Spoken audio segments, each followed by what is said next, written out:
Trade rumors are escalating on Red Sox outfielder Jarren Duran as we have a new report that reveals a wild trade coming for the Boston Red Sox. But the question is this package worth trading last year's All-Star Game MVP? We discuss on today's show.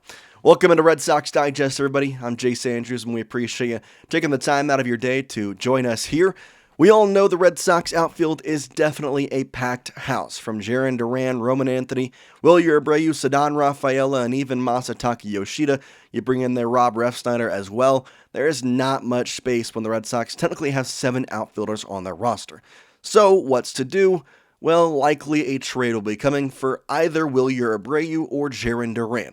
And quite frankly, Jarren Duran has less years of control, and the Red Sox have shown us time and time again they do not value Jarren as a long-term asset, and for that reason, I see him being the one moved. Now, this is not something I want. I'm going to start with that. Jarren Duran I would consider one of, if not my favorite player. I actually have his bobblehead sitting literally on my right side right now from his All-Star Game MVP. And quite frankly, I don't want this to happen, but I understand the MLB as a business. And so if we are going to trade him, what is the best package we can get? That's what we will decide on today's show. I want to remind you, though, to hit that subscribe button. We are literally less than 200 subscribers away from 4,000. We have games starting up here in the next day. Let's see if we can get it before the start of the second half. So we got about a day, 2 days here. So go down there, hit that subscribe button. It's literally like 175 subscribers. If you're new, I promise you will not regret it. Let's talk about some trade details between Jarren Duran and what could be valued out there on the MLB open market. We'll start first with the obvious guy that we know this has been the top team pursuing Jarren Duran from pretty much the beginning of June, and that is the San Diego Padres. Obviously, recently we got the report from Sean McAdams saying, quote, that the Padres have been relentless in their pursuit of Jarren Duran, and obviously, given that the Red Sox have a plethora of outfielders, the Padres have approached the Boston Red Sox multiple times asking about Jarren Duran. The question is, what do the Red Sox want in return? What is a good package? And what would it take to give him up? Because Craig Breslow has said one thing that I think I do like, and that is that he does not feel like he has to trade an outfielder. Yes, it is a packed house, but quite frankly, he said that he believes these are the type of guys that can work this type of situation where you're not going to play every day to try and get some other guys in there to try and make sure we have the best lineup against whatever pitcher we're facing, lefty, righty, it doesn't matter. So that's the good news, but the Padres are relentlessly pursuing him. Let's kind of take a step back and kind of look at some potential trades. And there are 3 people besides the Padres that I'm kind of looking at. Obviously, the Padres are the number one for me because they're going to be the one that are going to be pursuing him the most and probably willing to give up the biggest package. After that, I think the Mets should be an option, quite frankly, because they have been talking about getting a left-handed hitting outfielder, especially a speedy one with the game of Jarren Duran. It would make sense. So the Mets are somebody that I would definitely take a look at. And the kind of third and final team here, it's the Minnesota Twins, specifically because of Joe Ryan and the Red Sox being linked to him. So in the package for Joe Ryan, I just see Jarren Duran being included in that in some way, shape, or form, and we'll kind of break that down all in today's show. Now, before we get going into all of the potential trades and what exactly this could look like in a return package for Jarren Duran, I ask you the question, what would be a trade package that you would like to see? Do you have a mock trade for Jarren Duran? Maybe even Wilyer Abreu? I'll throw that out there. If you would rather trade him, put that in the comments section. I'm curious what Red Sox Nation has to say about what a potential trade would look like, as we are now literally less than half a month from the trade deadline. Get in the comments section and let me know what you're thinking. Okay, well, now's the time that we've been waiting for. What exactly are some mock trades that we could see for Jarren Duran? Well, I just am once again going to start with the Padres because of their relentless pursuit. And before we get going, I do want to kind of add this one last thing coming from Jeff Passan, Boston Sports Gordo, who got a quote from Passan saying, "No player and team have been linked as strongly as Duran and the Padres. Now, beyond shortstop Leo DeVries, who is believed to be off limits by the San Diego Padres, and catcher Ethan Salas, their farm system is middling. But nobody does creativity like GM AJ Preller, and whether that means facilitating a deal through a third team or including one of their high leverage relievers like closer Robert Suarez, San Diego is willing to go places most other organizations would never consider, end quote. Okay, so Robert Suarez was mentioned by Jeff Passan. I'm not going to put him in this mock trade. However, you're going to see why I brought him up, because this trade to me is not good enough. Now, this is from Sleeper Red Sox, and it's something that we have seen on multiple different accounts about a potential trade for Jarren Duran. Ethan Salas, who is the number 2 prospect in the Padres organization, he's only 18 years old. He is an elite defensive catcher, and he's in Double-A right now, although batting like 171. A left-handed pitcher, Cash Mayfield, is a top 10 prospect. Very high upside in a lefty, so that's a big thing. And then outfield, Brandon Lockridge, which I don't understand why he's included in this deal. If you're trying to get rid of outfield depth by trading Jarren Duran, why in the world would you bring in another outfielder? I really question him being in there. To me, I don't see this trade being enough. And you can let me know your thoughts in the comment section. Is this something you do? But Ethan Salas is an 18-year-old catcher in Double-A.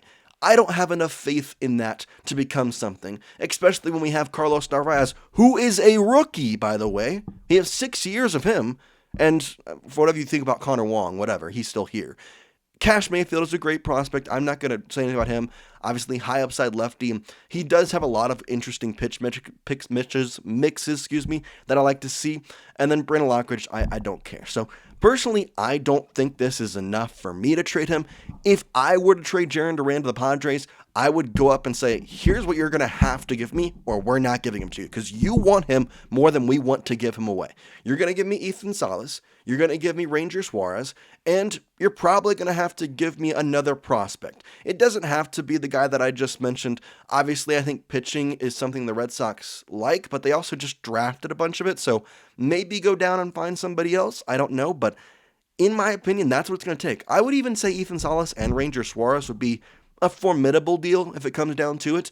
I wouldn't mind having that, but at the same time, I don't have a lot of confidence in Ethan Salas. He's a high prospect, that's great, but I don't know. I don't see him being the prized possession of a trade when it's giving up Jarren Duran, who you can say what you want about the year he's having, and I think the expectations for him were a little high just because of how good of a year he had last season. But he is having a great July, and the power is starting to come back with that leg kick rather than the toe tap when he is batting. So that's our first mock trade with the San Diego Padres. I believe that most of you have a better one.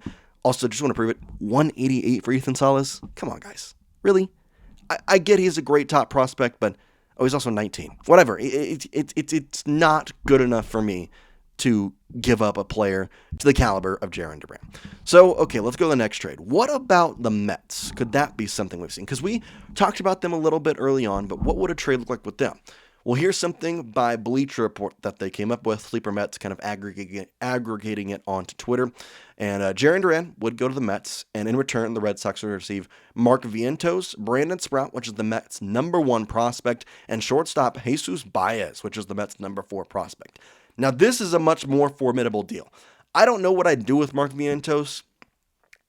I know that he has love by the New York Mets fans. He's got some power. He's got some cool things, but I don't know. He just hasn't pushed the needle for me personally.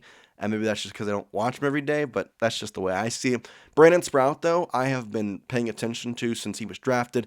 That guy is legit. As a starting pitcher, that is a haul right there, because Sprout could easily be up in the major leagues, maybe by September calls, but at least by next season. Like, I think he would be fantastic. And then Jesus Baez, the number 4 prospect, would be great. I think, honestly, if we got him, we'd probably flip him for somebody else, quite frankly, because if we're going to buy this trade deadline, trading Jarren Duran to get rid of get a roster spot would maybe be something we could see.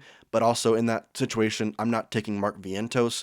What I probably would do in this situation, I'd say Sprout and Baez, that's great, but give me Nolan McLean. Nolan McLean, an Oklahoma State graduate who actually is a flame-throwing guy. and batted in college as well, so I don't think he's not batting in the minor leagues, but he is a closer type guy, and the Red Sox, we know they love to get guys who are potential closers, not just straight up closers. Like Aroldis Chapman, yes, he was a closer for his entire career, but I would consider him more of a potential closer this season than what we kind of ultimately got. Like they got, definitely he is a closer now, but at the time of the signing, he was like more of a potential than anything else. So that's what the Mets trade will look like. I honestly like that a little more. However, the Mets are not relentlessly pursuing Jarren Duran. So I don't know if that trade is highly likely over maybe a Padres trade to happen. The last trade is one that I think is probably the least likely, specifically because the team that we'd be trading with seems to have maybe chickened out of trading away Joe Ryan in some ways. I mean, you can't really chicken out of trading Joe Ryan. He's a great player, but I don't know if this is the most likely thing. However, it is a 3-team deal that I'm going to propose because I saw it from Rafael Devers on Twitter. He posted this. I'm going to have to get really close here, so I apologize as I kind of go in here. So it's, if I remember right, Franklin Arias and Conley Early are the 2 Red Sox players that we would have to give up. There's 2 prospects, Nolan McLean being one of them, for the New York Mets. The Mets would receive Jarren Duran, and then the Twins would give up Joe Ryan to the Boston Red Sox. So the Red Sox get Joe Ryan, the Mets get Jarren Duran, and the Twins get 4 different prospects, one of them being Franklin Arias, who is like number 1, number 2 prospect in the Red Sox organization as we stand, because quite frankly, I don't consider Marcelo Meyer or Roman Anthony prospects anymore. They're in the major leagues. Let's graduate them already. Conley Early, very good prospect, starting pitcher guy. Not Peyton Tolley. I love Peyton Tolley. That guy will not be traded. You're also not giving up Yohansson Garcia as well, so that's something to look at. Obviously, Nolan McLean will be going to the Minnesota Twins as well. That's a situation for me if the Twins fall out of postseason play. That's where I see that trade being more likely, and that's why I wanted to bring that one up, because quite frankly, I don't see the Twins trading for Jarren Duran if they're out of postseason play.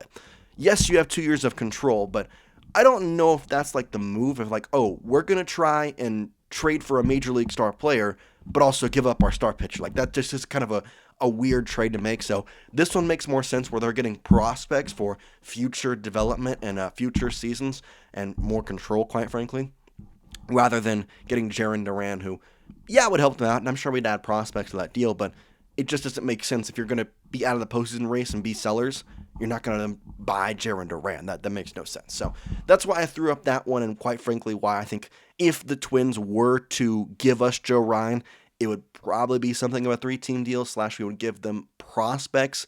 I'm not to say that we couldn't trade Jarren Duran to them. That's definitely a possibility. I just see it as a less likely possibility than the previous 2 suitors that I mentioned with the New York Mets and the San Diego Padres. Let me know down in the comment section. What do you think about this? Is Jarren Duran somebody you want to see being talked about in trade talks? Personally, I mean, if you're still watching the video, I'll show you it, but I literally have the Jarren Duran All-Star Game MVP bobblehead. Like, please, dear God, I love this guy. I do not want him to get traded. Keep my boy. But I understand MLB is a business, and whatever happens, happens. So I'll say this. If Jarren Duran does get traded, he's still going to be one of my favorite players across the entire league, especially with the stories that we got from him last season, obviously in the Red Sox documentary and some hard-hitting stuff. I appreciate the way he plays the game. I'll just say that. That's what we got for you today here on Red Sox Digest. For me and Jarren, we'll see you next time here. Peace out from Beantown.